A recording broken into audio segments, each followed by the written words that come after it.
at 10. This is Fox 61, Connecticut's news station. We begin tonight on the weather. This stretch of hot and humid days showing no signs of letting up. Thanks for joining us for the Fox 61 News at 10.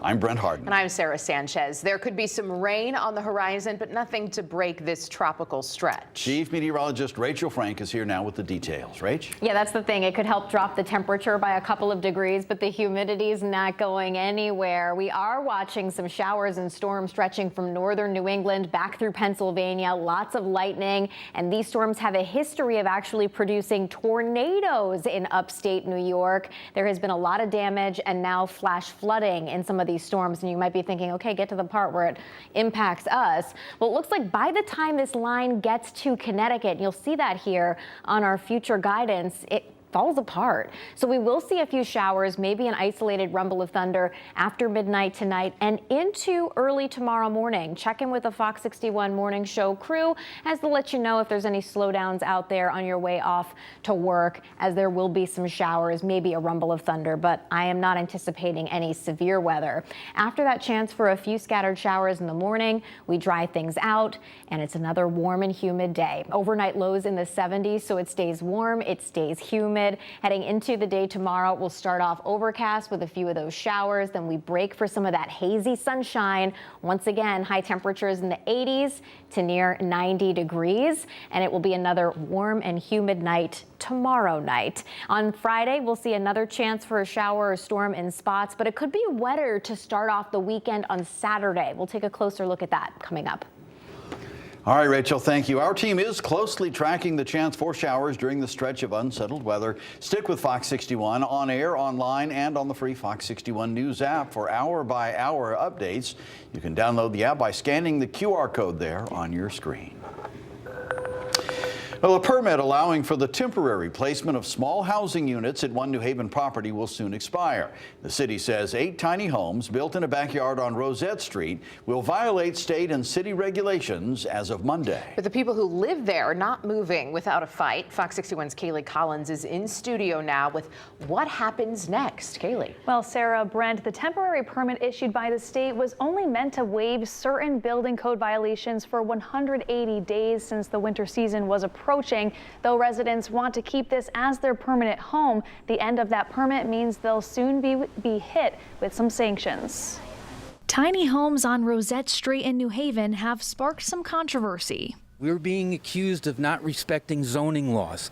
Well, the zoning laws in New Haven, they did not anticipate homelessness as a permanent condition. Amistad Catholic worker last year brought in 8 tiny homes for local unhoused individuals to replace tents that they had set up in their backyard.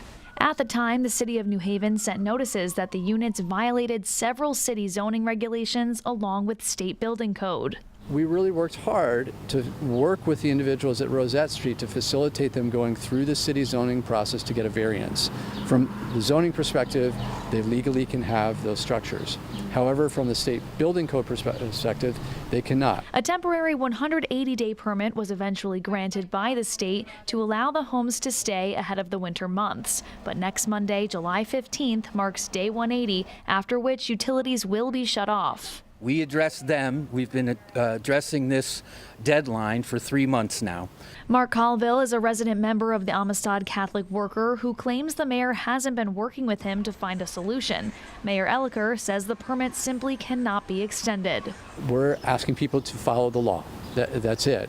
And we understand that there's a lot of people struggling in the city around homelessness, and there's lots of different ways to work with people to facilitate them finding long-term housing. But for people like Suki Godik, the micro neighborhood she now calls home has provided a path to transformation that traditional shelters have not. So since I've been here, I'm in recovery groups that I go to twice a week. I'm in several advocate groups around the city. Before, we were just something that people chose not to look at and they didn't want as part of their city. And now it's part of being in this community that's really saved everything in my life. Despite that looming deadline, residents aren't planning on going anywhere. It means nothing to us because we are going to continue to do this.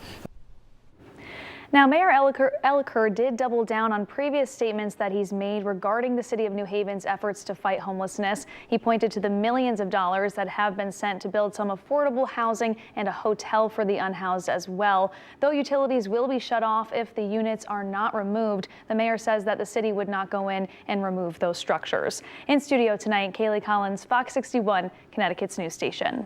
Thank you, Kaylee. Now to a developing story. Also in New Haven, police are searching for a driver who left the scene of a deadly crash. It happened at the intersection of South Frontage Road and College Street around 4:30 this morning. Police say 63-year-old Nadir Hanania died after his car was hit by a driver in a Toyota Supra who had ran a red light. A suspect has been identified and police are looking for them tonight. Call New Haven Police if you have any information about this deadly hit and run. State police are investigating after a gravestone disappeared at a cemetery in Brooklyn. Troopers tell Fox 61 this particular gravestone has been damaged on several occasions. At some point between June 26th and 27th, someone actually stole it. The family of the woman is offering a $2,500 reward for information that leads to an arrest of the suspects. A man in Rocky Hills asking for help. He's looking for a pair of bandits who took off with 2 jet skis last night. The burglary was all caught on his home camera. You can see the pair pull up to the driveway and load up their pickup truck. It happened around 3:30 this morning. The house is on Main Street. The man who owns these jet skis is offering $2,000 to anyone who can help find those suspects. If you know anything, you're asked to call the Rocky Hill Police Department. Michelle Trones was back in a Stamford courtroom once again today, this time pleading not guilty to a contempt charge she picked up during the course of her 7-week conspiracy trial. Prosecutors allege Trones displayed sealed court documents on her computer involving the contentious divorce between Jennifer Farber-Dulos and Fotis Dulos. Prosecutors say the document could be seen on the live stream and by members of the court gallery. Trones' defense attorney asked the judge to hear testimony from the videographer who filmed the trial. Trones' sister was also there today and spoke outside court following the proceedings. We're just here to support my sister in these difficult times. We'll continue fighting for her. Now, today's proceedings lasted all of 2 minutes. Attorneys on both sides saying they will continue working toward an agreement on the charge and reconvene in September. Before then, Trones will be back in the courtroom where a judge will hear her request for a public defender to help her appeal her conviction from the trial. That wasn't the only high-profile case in Fairfield County Court today. This morning, the 4 Bridgeport election workers who were facing charges in connection to the 2019 mayoral election stood before a judge. Fox 61's Alexa Farrell was in the courtroom. The 4 defendants in the Bridgeport election fraud case stood before a judge today, this time in the Superior Court of Bridgeport. Alfredo Castillo, Wanda Jeter-Pataki, Josephine Edmonds, and Nilsa Heredia. Each of the defendants with the same stance. I'll enter not guilty jury election on your behalf. Not guilty jury election. I'll enter on your behalf, ma'am. Not guilty jury election. Not guilty jury election. The judge assigning each defendant a no-contact order as well. Callie Heelman, co-director of Bridgeport Generation Now Votes, who helped voters sue the Ganim campaign and city officials, says the arrests alone are a win. The victory that we've already received is that what Bridgeport voters have known has been going on for decades here in the city in our local elections has finally come to light and been proven. From this trial, though, she hopes others will be held accountable. Everyone understands that the people who have been brought to trial are here because they were told to do this. And so the question that needs to be answered through this trial is who told them? Who instructed them to engage in this behavior? And that is who must ultimately be held accountable. We spoke with Heredia's attorney, Ken Krajewski, outside of court, and he said his client is not the one to blame. It's clear from anybody who can read between the lines that my client is a mere pawn in a power game that is so much larger than her.